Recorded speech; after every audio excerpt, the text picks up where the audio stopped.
这名王小姐因为工作压力大，造成睡眠品质无好，每到下晡两边的太阳穴就开始胀痛，而且痛痛会随着脉搏的跳动，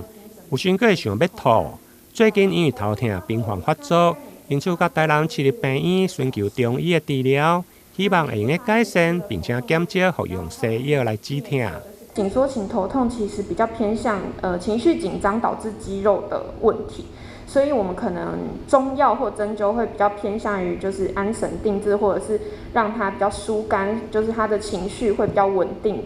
那情绪稳定之后，他的头颈部的肌肉可能就会放松。那假如没有放松的话，我们可能会再加一些比较让那个筋膜放松，或者是针灸这样子。那至于治本的话，可能治本的部分可能就是比较偏向就是让他自己作息啊、情绪，或者是培养一些兴趣之类的，去慢慢的调整。因为有些人的就是个性可能还是比较容易紧张、焦虑这样。那偏头痛的部分，偏头痛就是比较属于是血管的问题，但是它其实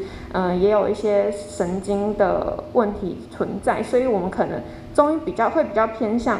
假如大方向的话，会比较偏向那个调和它的营卫，就是血管的部分。那但是主要可能还是要找到他的病因，像这一个患者，他是因为情绪焦虑导致的。那还有一些就是气不太够所导致，所以可能就是按照这个治疗这样子。台南市立病院中医师钟义璇表示，根据统计，头痛有高达90%是属于紧张型的头痛，也就是俗称的张力型的头痛。大多数因为压力等因素，另外一种请看的头痛，就是属于偏头痛，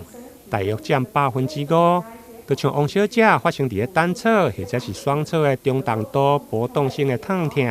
伫排除其他的疾病引起的触发性头痛以后，经过中药甲针灸的治疗，目前头痛的频率甲程度嘛明显来降低，同时嘛改善着睡眠的品质。台南新闻林根采访报道。